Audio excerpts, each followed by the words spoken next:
Okay, I'm going to begin talking about Herman Melville's Billy Budd. I'm looking at the preface in Chapter 1. But I'll tell you guys, one of the best resources you're going to have is this website right here. It is the hypertext of Billy Budd, offered by Virginia University. And the reason why I really recommend it, it has a nice little hyperlink thing where you can tap all the illusions and it'll explain them, give you some background on it. You can read the text obviously for what it is, but the depth in which the illusions are part of the text really make it where it's going to be nice if you can kind of know what those different illusions are. But I just wanted to go through this, give you some ideas, let you start thinking about it. Okay. In the preface, right away kind of set up this, creates the setting, gives us place, gives us time period, mentions the crisis for Christendom. Christianity is going to be a major part. A lot of these illusions are going to be either mythical or classical illusions and biblical illusions. We go into talking about the spirit of the age, involve ratification of the old world's hereditary wrongs. Basically, this is going to be a time of revolution. We're going to be talking about the American Revolution, the French Revolution, and how these can also escalate. There's a lot of references to war and the battle and to naval elements in the story. Okay. And they talk about that a little bit more here. Probably most important down here is when they talk about mutiny and the idea of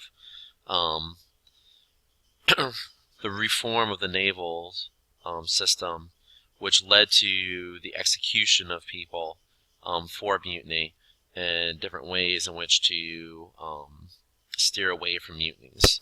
This will be important. It's obviously a little bit of foreshadowing for what's going to happen later. Now, Chapter 1 really starts with what we're looking for. We are before steamships, talking about being at a seaport. Here we have a group of bronzed mariners, men of war's men, or merchant sailors in holiday attire ashore on Liberty. Sometimes they'd be around a superior figure of their own class, moving along with them like Aldebaran among the lesser lights of his constellation. Aldebaran is the brightest star in the constellation Taurus, stubborn constellation. They start talking about the handsome sailor. The handsome sailor is going to be a very key idea here.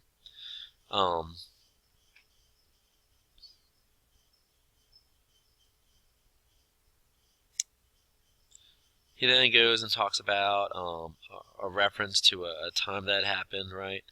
A common sailor is so intensely black that he must needs have been a native African of the unadulterate blood of Ham.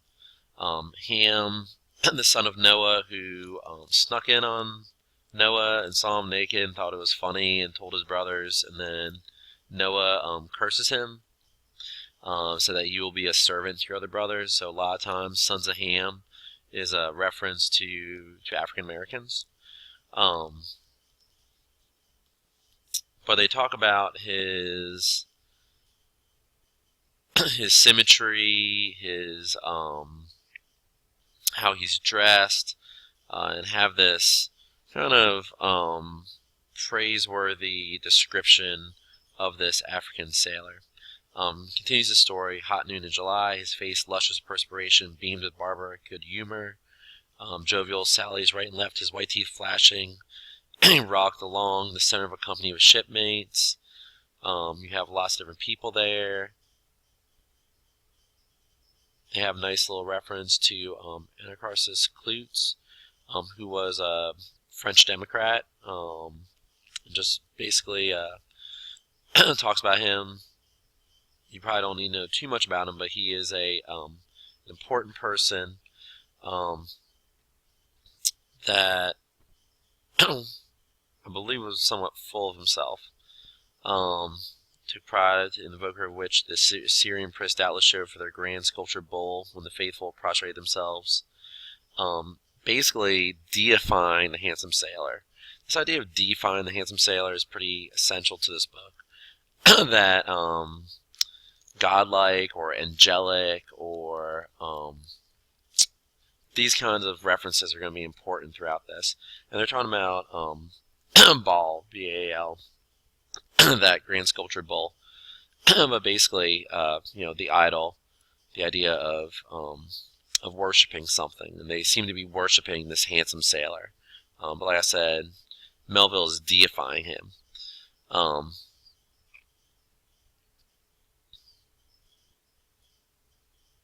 Okay. They talk about the nautical Marat. Marat was another historical person who, as familiar with him as I should be, I believe was known for being captured and executed by being like the first person to go aboard, something along those lines. The handsome sailor of the period in question evinced nothing but the dandified belly be damned, an amusing character all but extinct now, but occasionally encountered. Forming more amusing than the original as a tiller of the boats on the tempestuous Erie Canal, more likely vaporizing the groggeries along the Towel Path. Notice this romantic language that Herman Melville's using. It's very long-winded, it's very detailed, it's very beautiful, but the floweriness sometimes we can get a little bit lost in. Okay. He has this nice, simple sense. It was strength and beauty. Talking more about this African that he was referring to, right? Sure, he was the champion afloat, the spokesman on every suitable occasion, always the foremost.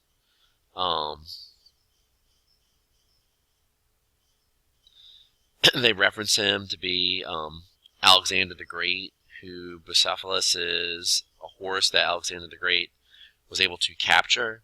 So therefore tossed up as by the horns of Taurus against the thunderous sky, cheerily hallooing to this strenuous file along the spar. Once again, these references are just really developing this idea of the handsome sailor being this kind of deified, legendary figure. He's beautiful, right? He has tales of prowess. The moral nature is seldom out of keeping the physical make, so morally also attractive, also very something that we're very drawn to. Okay, moving down.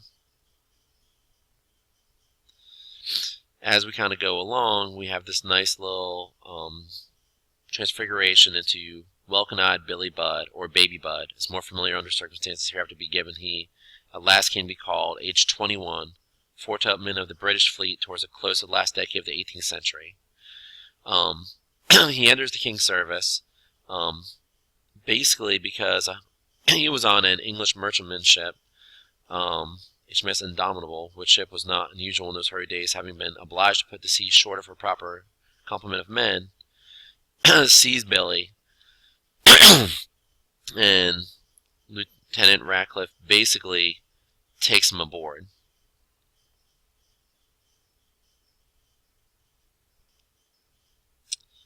And basically, he very spontaneously picks Billy. To surprise the ship's company, though, much to the lieutenant's satisfaction, Billy made no demur. He's not very upset by the fact that he has been caught by this British ship.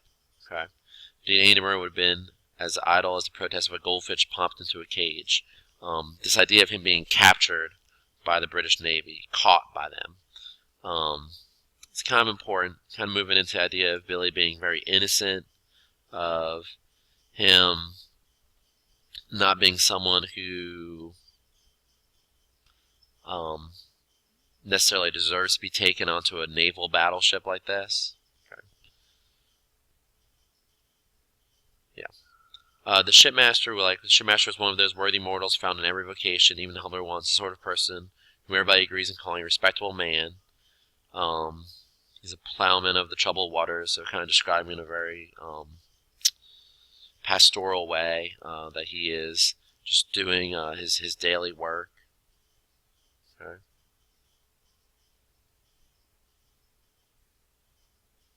Talk about Captain Graveling. He took to heart those serious responsibilities not so heavily borne by some shipmasters. Okay.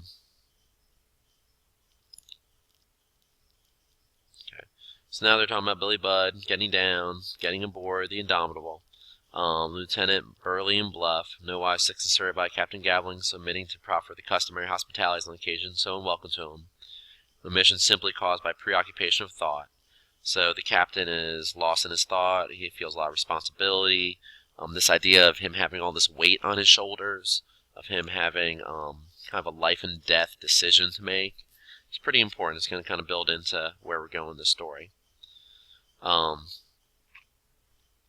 It says, in fact, he was one of those sea dogs in whom all the hardship and peril of naval life, the great prolonged wars of his time, never impaired the natural instinct for sensuous enjoyment. His duty always faithfully did, but duty is sometimes a dry obligation, and he was for irrigating its aridity whensoever possible with the fertilizing decantation of strong waters.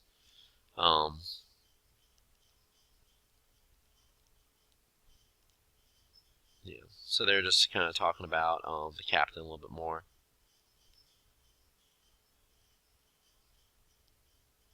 Okay. Has a little drink. Master then talks to him. The master broke the silence of their alert, a rueful reproach to the tone of his voice. Lieutenant, you're going to take my best man from me, the jewel of them. The lieutenant says, yes, I know. I know, sorry. And they start talking about Billy Budd. Before I shipped that young fellow, my forecastle was a rat pit of corals. It was black times, I tell you, aboard the Wrights here. I was worried to that degree my pipe had no comfort for me. Billy came, and it was like a Catholic priest striking peace in an Irish shindy. So this once again idea that Billy had some metaphysical, supernatural effect on them. They took to him like hornets to treacle, all but the buffer of the gang, the big shaggy chap with the fire-red whiskers. He indeed, out of envy perhaps of the newcomer, thinks such a sweet and pleasant fellow as he mockingly designated him to the others, could hardly have the spirit of a gamecock, must needs bestir himself in trying to get up an ugly row with them. Billy forbore with him and reasoned with him in a pleasant way. So Billy kind of makes friends with the Red Whiskers man, right? The man punches Billy, right? Quick as lightning, Billy let his arm. He basically knocks out Red Whiskers. And then Red Whiskers comes to love him. But this sudden violence is very important, and it'll kind of come out later. The idea that Billy is very innocent, very unheld down by the scruples of everything, but can also be prone to this lightning-quick violence. Okay. The lieutenant talks about him. Blessed are the peacemakers. Nice little biblical quote from Beatitudes, especially the fighting peacemakers. Courage, don't look so downright, man. Why, I pledge you in advance the royal probation.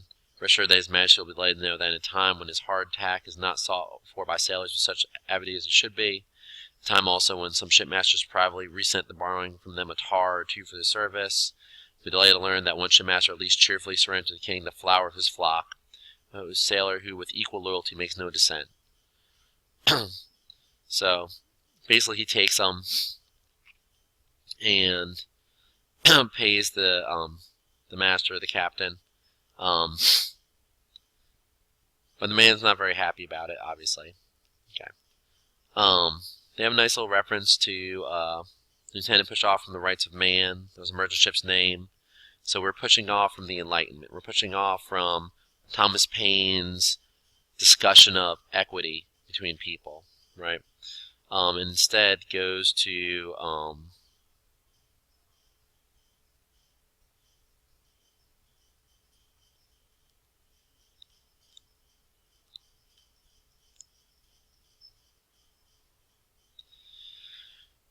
we go down, and we kind of reference a couple of philosophers, Voltaire, Diderot, and so forth. This interesting kind of reference to the Enlightenment is pretty important. Okay. We go along. Billy doesn't quite know what he's doing. Says goodbye to you two old rights of man. Says goodbye to the Enlightenment. Something that he should not have done. And he goes aboard. And we're going to see where it takes Billy.